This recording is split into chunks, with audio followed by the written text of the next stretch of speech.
Hak Resulullah rahmetun lil alemin Muhammed Mustafa sallallahu aleyhi ve sellem bir dirman sözlerini aydiyer. Kafa bil mer'i ismen en yuhaddise bi kulli ma yesma. Ravahu Ebu Davud. Bitin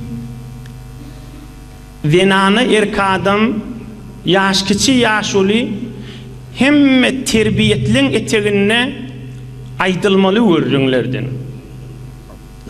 İnsanların arasında betguman ve bidirek hukum edilmesizlik barada insan şahsiyetli ve buzurgvar olup yaşamağın hakkında Dirman Resulullah can aydıptır aleyhissalatu vesselam kafa bil mer'i ismen en yuhaddise bi kulli ma yesma.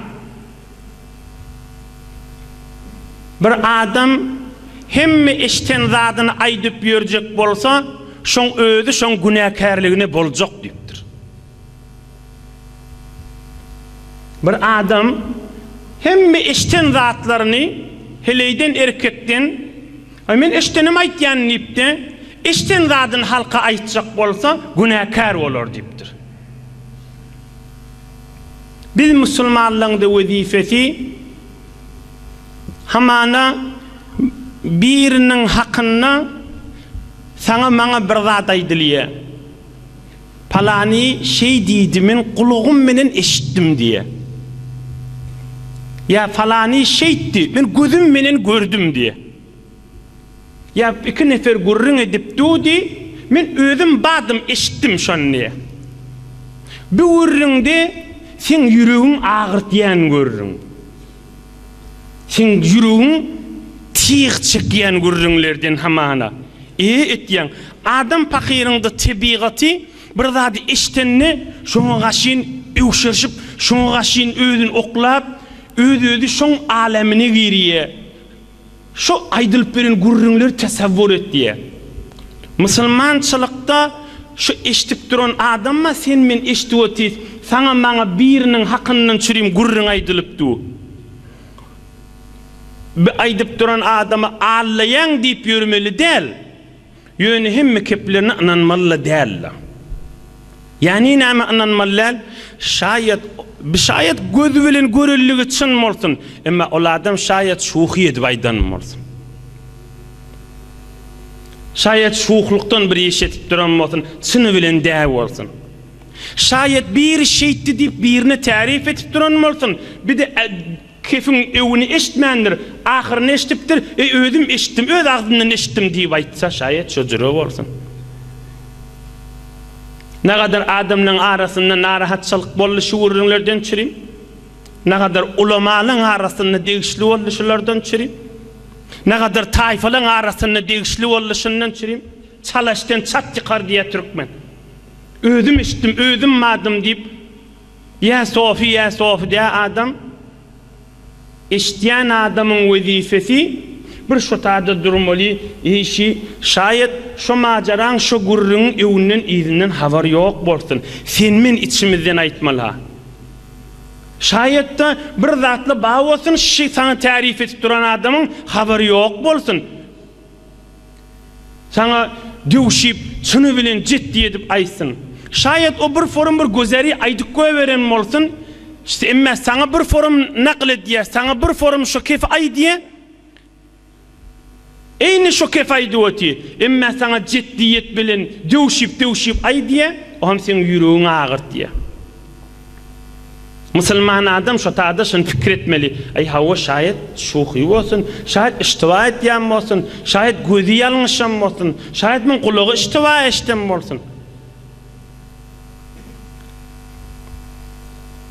Men özüme bir piş gelen bir açık misal olur yani cüz'iyatını aytacak değil yönü misalga açık bolsun. Men bir wagt hücrede otykan bir menden kulağıma bir sual sordy. Ey cemaat men mescitde otytaşmal. Bana aytdy falan sualım ma dedi. Biz de ona cevap beripdir. On belli eşitip duran ya Sofi ya Sofa mende şehir kim bolsun. Şonu bir zat eşitipdir. Soňra zeň urup aýdýar, ýa meselen öz ýarlaryny gurrun edýär, hamana sen kafir diýip aýtdyň diýip. Hamana sen bir zat diýip aýtdyň diýip. Ine şu ulqan iştibadaşy. Awlana bir adam biriniň kulugyny bir zat soraga istuqa hukman bir hususi sualy bardyr. Onu girişik bolup ýörmeliler. Ondan soňra da on soran zaty näme diýip belli däl. Bir mizenlerek bilen bir zatlary eşitip aýtmak bir İslamda Hudaý peýgamberiň söýýän zat däldir. Her hal bizim görürüňimiz bir adama mene eşitdim, ödüm gördüm, ödüm näme diýenne dirru şeýlemi diýip gahary minip ahir hukm etmellerler şoňa. Bir misalyny aýdyp bereýin, Imam Agzam mezhep başymyzdan. Imam Agzam Ebu Hanife merca taklidimiz. Ulamalar haber vardır, tarihte öz zamanını qatıkken yamallanyanmıştık. Ohun bir çoğir alınmamıştık İmam Agzam'ın zamanında. Hazreti Allame Fazl ibn Musa dip. Men teberrük okuyup bereyim. Su'ilal Fazl ibn Musa ma taqulu fi ha'ula'illezine yaqa'una fi Abi Hanife. Bir çoğir alınmamış özde Ebu Hanife'nin mezhebine delmiştik. Hanefi mezhep delmiştik. Aşo sorulan alim adam. Gör kova adamları cevap verişini özdeyini. Bir çoğir alim adamdan soraptırlı, o alim adam da Hanefi mezhep del ha. Näme diýen sen niptir sorayan adam? Ebu Hanife her kim bir zat diye hiwri yamallayala şon niptir? Ebu Hanife aýdýan adamlar meselen diýäle kellesi bilen gitýär, şeriat bilen işi ýok. Ebu Hanife'nin zamanına hut Ebu Hanife aýdylýan kepşi. Ebu Hanife bir zat diýse kefin gulak asmaň diýenmişdikler. Yamallap ohun bir adam şunu Fazl ibn Musa'dan sorapdyr. Nämiş Ebu Hanife şey diýerler diýipdir. Fazl ibn Musa näme diýipdir? İnne Ebu Hanife جاءهم بما يعقلون وبما لا يعقلون من العلم ولم يترك لهم شيئا فحسدوه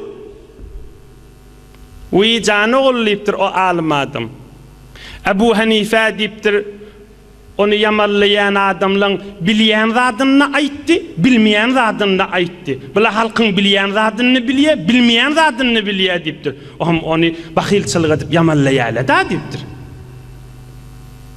Ona görüpçilik edip içgaralıktan yamallayýarlar da diýipdir. Ja'ahum bima ya'qilun we bima la ya'qiluna min al-ilm. Ola adamlaryň bilýän zatlaryny bilýär, bilmeýän zatlaryny bilýär diýipdir. Oňa şonu götürüp bilmeýäni bahilçilik edip her kim yamallayýar da diýipdir. Ine biziň asl şu akşam gururun bir adamy bir zat eşitinde şoňa hukmetmellerle iydi näme? Inni iki nefer davaly bolup gelse dagy biriniň Arap diline lehusyna, biriniň aleyhine, biriniň peýdasyna, biriniň zererine hukmetjek dawa bolsaň, gata hawasyň jam bolmaly. Gyzyň öýüne aglap gelenne, köreken bir zat diýenne, oğluň biri bir zat dik gelenne, gyzyň biri bir zat dik gelenne, Doğullun bir zat diýip palanin yamallak gelenne derrew gazabet edip, derrew hukm kesip aňryk ýetirmek şeriat, İslam, Hudaý, peýgamber söýýän zat däldir. Geleliň Rasulullah aleyhissalamyň dirman gurruňyny we bu aýdylan gurruňlar hemmesi bir muqaddeme boldy.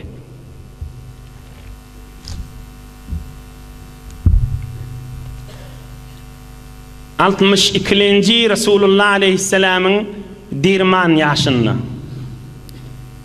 Mübarek ahirki ömründen bir ýyl önce. Rasulullah aleyhissalamyň dirman 62-nji ýaşynda bolan waqia. Fi riwayatil Beyhaqi fi Delail أن النبي صلى الله عليه وسلم بعث خالد بن الوليد رضي الله عنه إلى أهل اليمن يدعوهم إلى الإسلام.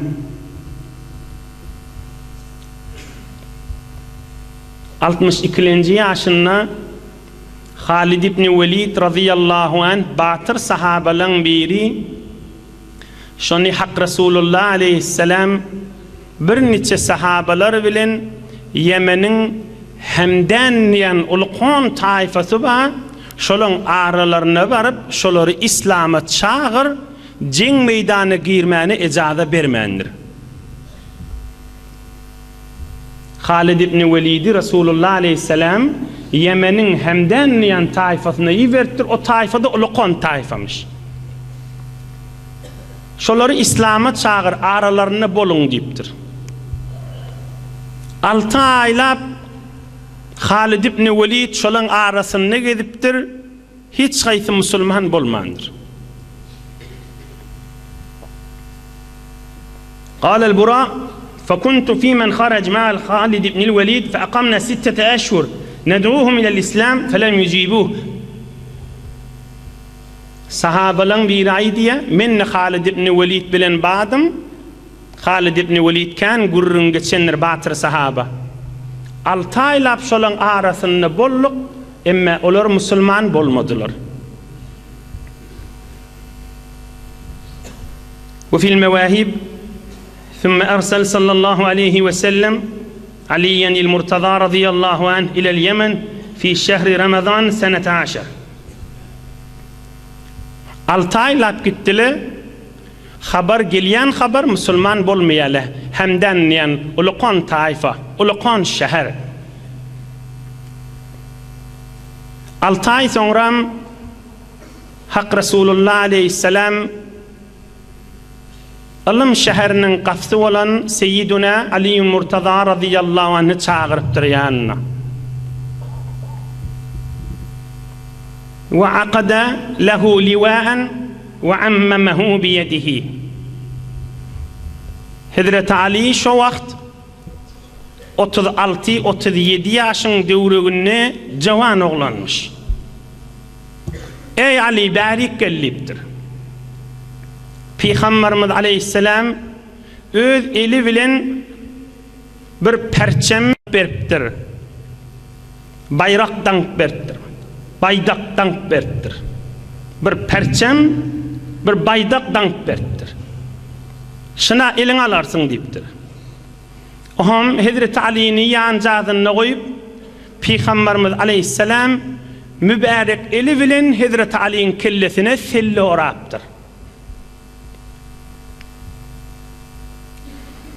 Hazreti Ali radıyallahu anh diye meni Yemen'e iber olan aralarını bol, Müslüman bolsalar aralarını da qazi oluniptir.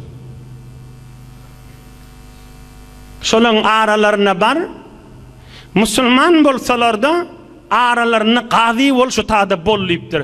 Ta Peygamberimizden haber verýänçe Hazreti Ali de şu taada bolmaly haýyny. Araplan arasında da bir qadimden gelýän bir ýol var. Bir adam qazi boljak bolsa, heýwer ýaşuly bolmaly, garra adam bolmaly. Köp ören bolmaly, köp ýurtlary ören bolmaly, tejrübesi kän bolmaly, heýwer alim bolmaly. Oğlan uşak ahtyk çoğulukly bolmaly, kän milletin derdini eşiten adam bolmaly. Muni uly kiçi bilýär. Şu vakt Müslüman kafir bilýär Araplan arasynda garra adamlar qazi goýýanmışdykly, akyllan çaşmadyk ziren ýaşullary. Hazreti Ali da 37-36 yaşında yaş oğlanmış.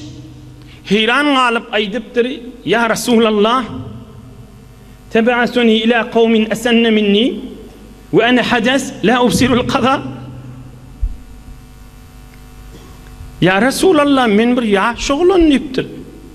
2 nefer dawaly bolup gelse, men näjir onun arasynda hukm edýänlipdir. O ýylyň içinde bir töfer ýaşullar bardyr diýipdir. O ýylyň içinde bir töfer ýaşullar bar. Men bir yaş oğlan, men qazyçylykdan häzir habarym ýok diýipdir. Min necre aralarında iki nefer o da davalı olup geliyor. İki nefer de davalı olup gelinne her kim hak minki dik geliyor. Onun Peygamberimiz aleyhissalatu vesselam Hazreti Ali'ni yakirrağına çekip teberrük okuyup vereyim. Fevada'a sallallahu aleyhi ve sellem yedehu ala sadri ve kâle Allahümme sebbit lisaneh ve ehdi kalbeh. Şey diyem de diye Hazreti Ali'ye diye. Peygamberimiz meni yakirrağına çekip mübarek ayasını kursağımda koydu ve dua etti. Hudaya şın kursağını hidayet nurdan dolu et, dili de doğruyunu kestinliptir. Hudaya şın kursağını azmaktan sakla, hidayet nurunun kursağını dolu et ve dili de doğruyunu kestinliptir.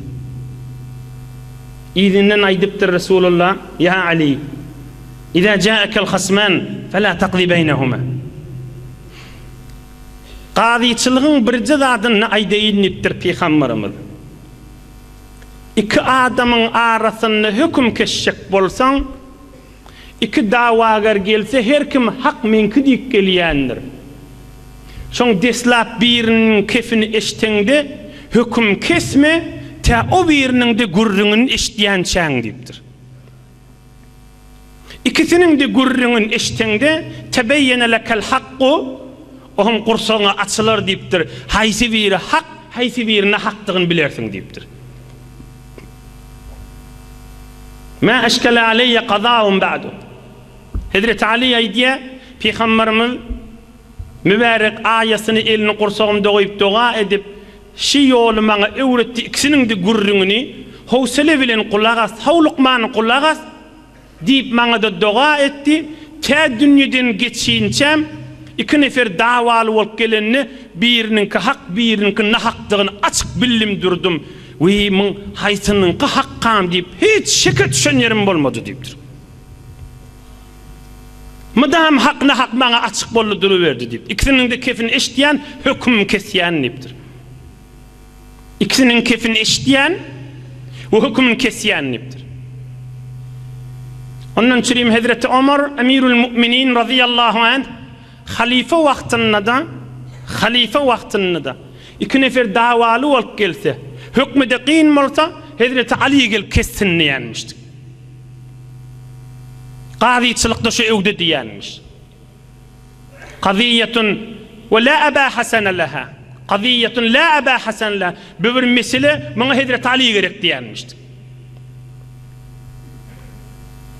Peygamberimiz aleyhisselam elini kursağına koyup hayır dua edip yani şu kefte ediptir.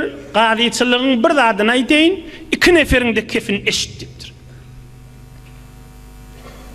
Ey cemaatler, bir doğru bir qadi deyip ulu milletin fikrini ve şeriatta bir mahkemede oturuyan adam tamam davalı olup gelen adama hak nahak hükmetiye, doğruyunu hükmetiye, senki hak, senki nahak, senki doğru, senki batıl deyip hükmetiyen adama qadi değiller.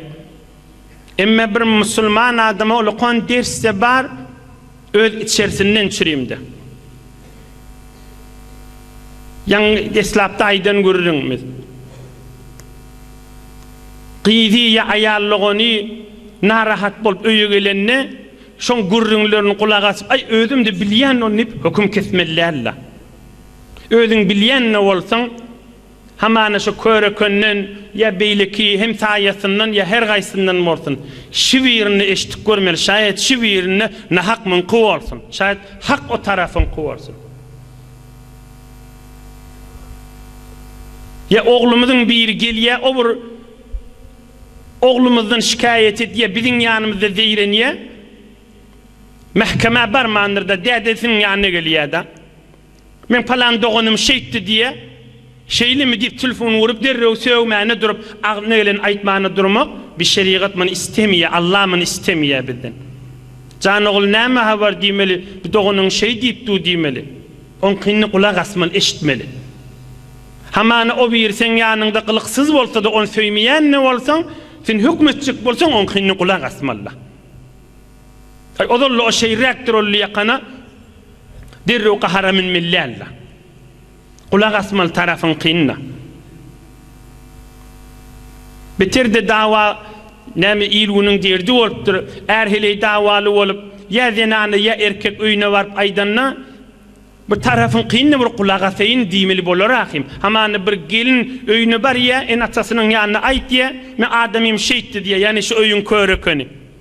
Helim bir kulak asyp göreyli näme diýe ya çağırayly ya barayly diýmeli. Howluk mançykda kulak asmaly.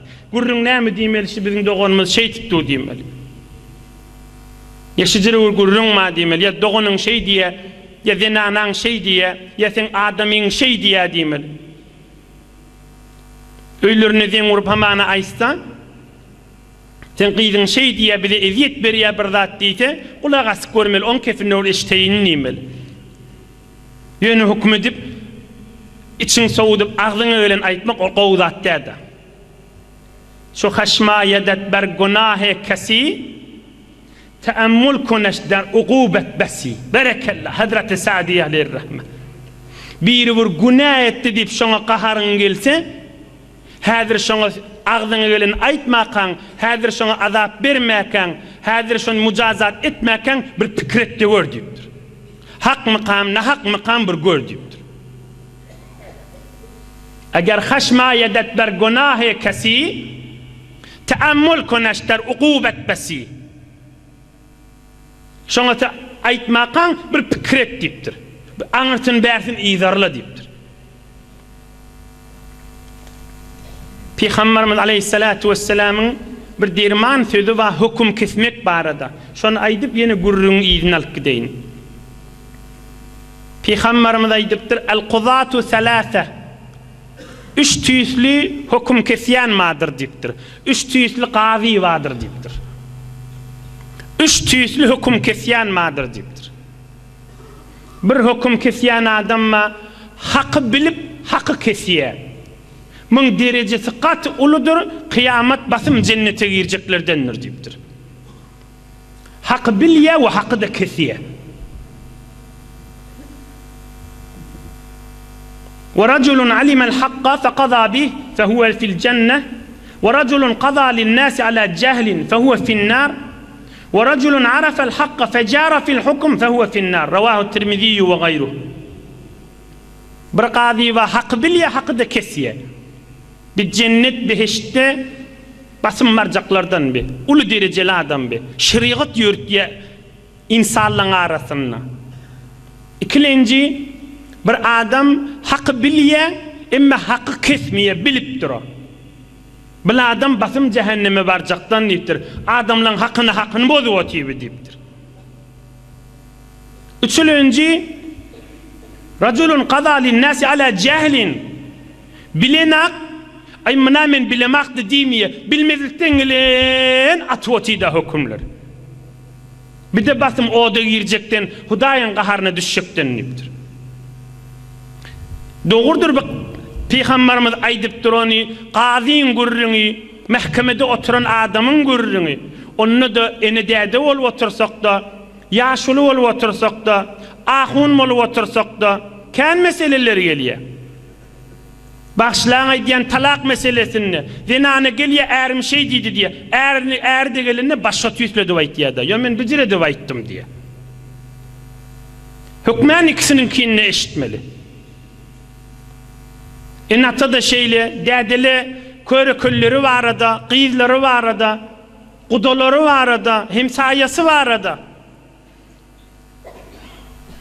Ýyzarlamaly, hukm keşjek bolsa, bir zat diýjek bolsa, hükmän şoňa mudahale etmeli bolsa, şu hukmy girişmeli bolsa, şoňa dihalet etmeli bolsa, ýyzarlamaly we dogryny keşjek bolmaly. Ýoksa da we mene bir zatlardan baş çykaramak diýmeli, bir şeriatdan Allahyň hukmünden baş çykarýan adamyň ýanyna bar eýliň diýmeli.